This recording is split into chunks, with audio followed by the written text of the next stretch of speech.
Sarrafdan qarz olish uchun pul rani qo'yish.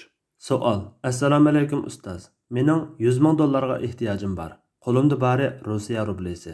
Bugun onunga dollar sotib olay desam, mushu bir necha kun ichida rublening qimmati bakla tushib ketayotqachqa, sarraflar rublga dollar sotqili unamay, "Menga 200 ming dollar qimmatida rubli rani qo'y, men sana 100 ming dollar beray, ishiltib ol.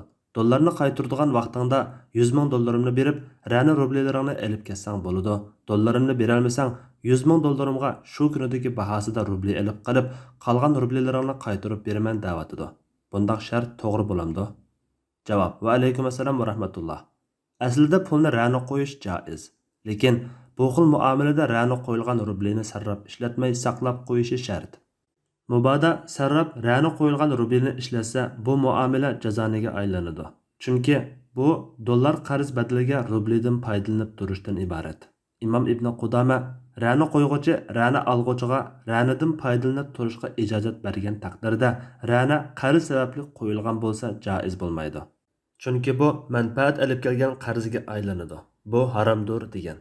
Yana qarz berib turish uchun qarz olg'uchining qarz berib turishini shart qilsa joiz bo'lmaydi degan. Demak, yuqorqi muomala aniq jazoni. Chunki bu qarz berib turib rani puldan foydalanish. Boshqacha qilib aytganda, qarz berib turish badaliga qarz berib turishni shart qilishdir. Üstülab o'zidan kelajakda dollar sotib olishni shart qilib qarz berish va 100 ming dollarning pulini keyin berishdan iboratdir. Hammasi jazonidir.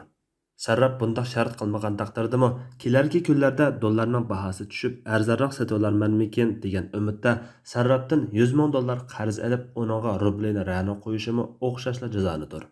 Alloh eng to'g'risini bilguchidir. Fatvoda Dr. Abdul Aziz rahmatulloh.